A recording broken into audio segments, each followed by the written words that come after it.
जय हिंद दोस्तों, मैं रोहित भारती आप सभी का स्वागत करता हूं मैथमेटिक्स वाला यूट्यूब चैनल पे। दोस्तों बता दूं, इस लेक्चर में हम लोग 2021 का जो बिहार बोर्ड क्लास 10th का ऑब्जेक्टिव क्वेश्चन कर रहे थे। तो पार्ट 1 हमने देख लिया था, पार्ट 2 में हम लोग पूरा क्लियर करते हुए चलेंगे। तो लेक्चर को स्टार्ट करते हैं। बता दो, जो इस चैनल पर नया है चैनल को सब्सक्राइब कर लेना और बेल आइकन को प्रेस कर देना और अपने दोस्तों के पास शेयर कर देना इस लेक्चर को। चलिए देखते हैं। हम लोग ने पिछले लेक्चर में निम्नलिखित में कौन उपधातु है इतना तक तो क्लियर कर लिया था। यहाँ तक हमने क्लियर कर लिया था पिछले लेक्चर में। इस लेक्चर में हम यहाँ से देखेंगे पीतल है। पीतल क्या है एक बताइए। ऑप्शन दिया है धातु है, उपधातु है, मिश्र धातु है, उपधातु है। क्या होगा? पीतल जो होता है एक मिश्र धातु होता है। ओके, अगला क्वेश्चन देखते हैं। अम्लीय विलयन का पीएच मान होता है, मैंने बता रखा है आपको, कभी भी अगर 7 से कम पीएच मान हो तो ये होता है एसिड। क्या होता है? एसिड। अगर 7 से अधिक हो तो ये होता है बेस। ओके, अगर 7 हो तो ये होता है न्यूट्रल। न्यूट्रल मतलब उदासीन। न्यूट्रल मतलब उदासीन। समझ में आया कि नहीं? अगर 7 से कम पीएच मान हो तो एसिड होगा, 7 से अधिक पीएच मान हो तो बेस होगा, 7 अगर पीएच मान होगा एकदम नेट 7 तो न्यूट्रल यानी उदासीन होता है।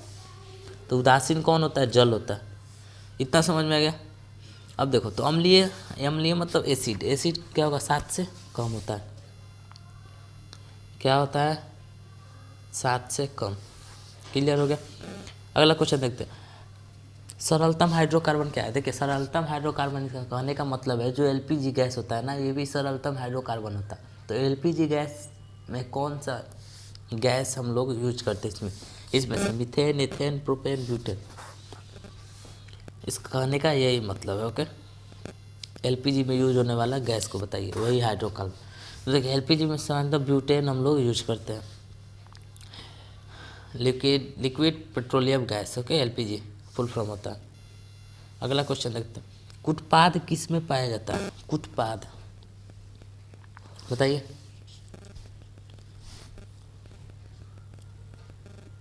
कुटपाद जो होता है ना, पैरामीशियम में पाया जाता है। ओके,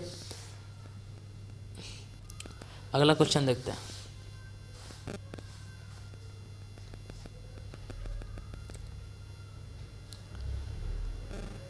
अगला क्वेश्चन है, पौधों में लैंगिक जनन होता है। पौधों में लैंगिक जनन कैसे होता है? अच्छा, पौधों में पौधों के जो फूल होते हैं ना, फूलों में देखना आप लोग, तो देखिए, तो फूल में भी क्या होता है? नर मादा होता है। जो पौधा होता है ना, जैसे मान लीजिए अरहुल का फूल ले लीजिए, उसमें देखिएगा एक फूल में से एक बिंदु बिंदु जैसे निकला होगा एक आपका, उसको मतलब वो निकला रहता है, तो उसका नाम जो होता है ना, उसमें नर मादा दोनों रहते हैं। जब तितलियाँ या भौरे कोई भी दूसरे फूल से पे बैठती है उनका रस चूसने के लिए, तो उनके पैरों में नर का जो गुदसूत्र होता है वो उसके पैरों में सट जाता है। ओके, और फिर वो दूसरे फूलों पे बैठती है, तो और वो अगर वो मादा फूल होगी तो उस पर क्या होता है? सट के वो फर्टिलाइज होता है। ओके, इससे वो लैंगिक जनन होता है इसी के कारण। तो लैंगिक जनन जो होता है वो माध्यम कैसे होता है पौधों में? तो वो फूलों के द्वारा। वो माध्यम कैसा है? फूलों का माध्यम। पत्तियों द्वारा नहीं होता है, तनों द्वारा नहीं होता, फूलों द्वारा लैंगिक जनन होता है पौधों में, कोई भी पौधा हो के। अगला क्वेश्चन देखते हैं। निम्न में कौन उत्सर्जी अंग है? उत्सर्जी अंग बताइए। उत्सर्जी अंग जो एसिड मतलब कोई भी चीज़ उत्सर्जित करे, एसिड। तो देखिए, अग्नाशय जो है ना हमारा, HCl अम्ल, हाइड्रोक्लोरिक अम्ल उत्सर्जित करता है। आँख में से कुछ उत्सर्जित होता है, वृक्क, किडनी तो कुछ नहीं। तो राइट आंसर क्या होगा हमारा? अग्नाशय। क्या होगा? अग्नाशय। अगला क्वेश्चन देखते हैं। शुक्राणु बनता है, शुक्राणु कहाँ बनता है? शुक्राणु वृषण में बनता है। ओके, याद रखिएगा। चलिए आगे क्वेश्चन देखते हैं।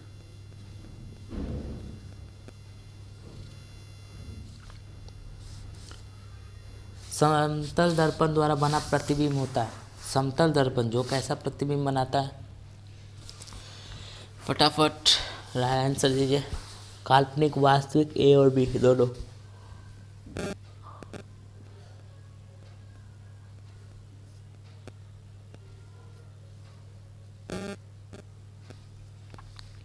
समतल दर्पण वास्तविक प्रतिबिंब बनाता है। ओके, याद रखिएगा। अगला क्वेश्चन, निकट दृष्टि दोष दूर करने के लिए किस लेंस का व्यवहार किया जाता है? मैंने हर बार बताया, हर लेक्चर में मैंने बताया है कि निकट दृष्टि दोष और दूर दृष्टि दोष ये आपका VVI क्वेश्चन है, इसको भाई रट लेना। अगर याद नहीं होता या समझ में नहीं आता तो रट लेना, और कोई इसका इलाज नहीं, क्योंकि ये आपके हर एग्जाम में पूछता है, हर साल पूछता है। ओके, अगर आप मेरे लेक्चर को देख रहे हैं सीरीज वाइज, ओके, तो आपको एनालिसिस हो गया होगा ये क्वेश्चन कितने बार पूछा हुआ है। चलिए हम लोग आगे बढ़ते हैं। तो देखो, निकट दृष्टि दोष को मतलब समझो। निकट दृष्टि दोष बोले यानी निकट का दिख रहा है, दृष्टि दोष को छोड़िए, निकट बोल रहा है यानी निकट का दिख रहा है, दूर का नहीं दिख रहा। तो दूर को देखने के लिए हम लोग क्या करते हैं, अवतल लगाते हैं।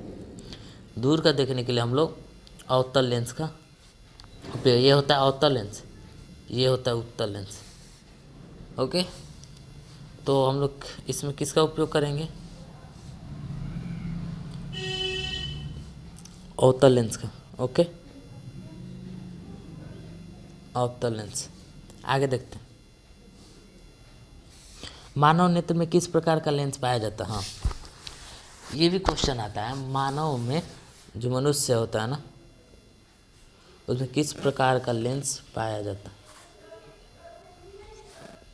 ओके, तो देखिए, मानव में हर इंसान में उत्तल लेंस पाया जाता है। कैसा लेंस पाया जाता है? उत्तल लेंस। ओके, वो जब उत्तल लेंस में खराबी हो जाती है, मतलब आँख खराब हो जाता है, तो उत्तल लेंस में कोई दिक्कत आ जाता है तो एक्स्ट्रा जो चश्मा लगता है ना, उसमें हम लोग लेंस लेते हैं। तो उसको नहीं पूछ रहा है, ये पूछ रहा है इंसान में पाया जाता है लेंस। ओके, चलो अगला क्वेश्चन देखते हैं। विभवांतर मापने वाले यंत्र को कहा जाता है? देखिए, विभवांतर जो होता है ना, वो वोल्ट मीटर को मापता है। किसको मापता है? Volt meter. अमीटर किसको नापता है? करंट को। इतना क्लियर हो गया, आगे बढ़ते हैं। अमीटर को विद्युत परिपथ में कैसे जोड़ा जाता है? देखिए, अमीटर जो है करंट मापता है। क्या नापता है? करंट। तो करंट नापने के लिए हमें क्या चाहिए? वोल्ट, जैसे रेजिस्टेंस होता है ना, वो मिनिमम चाहिए, यानी जितना रेजिस्टेंस यानी प्रतिरोध कम होगा उतना वोल्टेज हमें अच्छे से नाप कर बताएगा ना अमीटर। तो रेजिस्टेंस किस में कम होता है? जब हम श्रेणी क्रम में ये पढ़े हो R1 + R2 पढ़े होगे, नहीं पढ़े हो तो मैं 2 मार्क्स वाला क्वेश्चन का प्रैक्टिस कराऊंगा, तो उसमें आपको पूरा डिटेल दे दूंगा।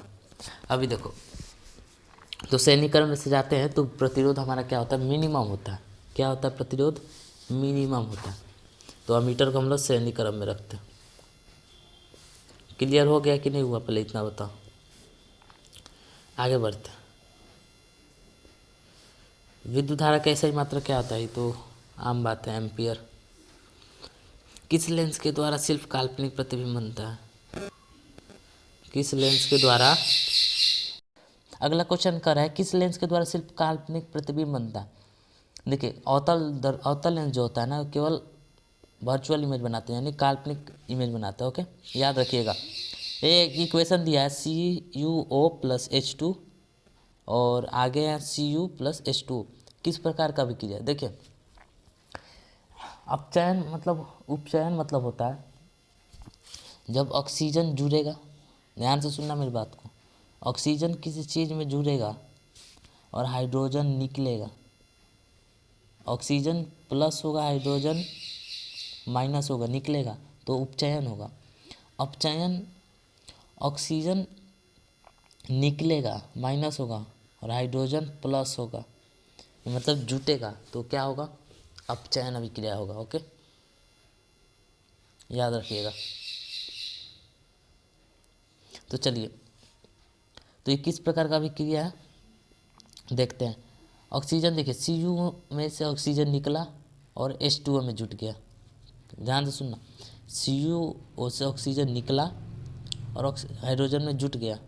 ओके, तो ऑक्सीजन जुट जा रहा है, ऑक्सीजन जुट नहीं रहा, यहाँ से ऑक्सीजन निकल रहा है। तो ऑक्सीजन जब निकलेगा, हाइड्रोजन जुटेगा, तो कौन सा अभिक्रिया होगा? अपचयन।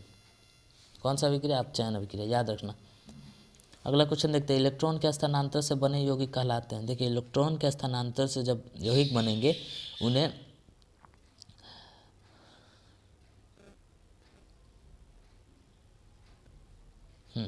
तो उन्हें सहसंयोजी यौगिक बोलते हैं। क्या कहते हैं उन्हें? सहसंयोजी यौगिक, याद रखिएगा। अगला क्वेश्चन है पीतल, उदाहरण देखिए, पीतल एक क्या है? मिश्र धातु है। पीछे भी क्वेश्चन मिला था हम लोग को। अगला क्वेश्चन देखते हैं, कार्बन हाइड्रोजन से संयोग कर क्या बनाता है? कार्बन जब हाइड्रोजन से संयोग करेगा तो हाइड्रोकार्बन बनाएगा, ये तो जाहिर सी बात है। चलिए, तो हम लोगों ने सारा ऑब्जेक्टिव क्लियर कर लिया यहाँ तक 2021 का। ओके, फिर मिलते हैं अगले लेक्चर में। चलिए, जय हिंद, वंदे मातरम।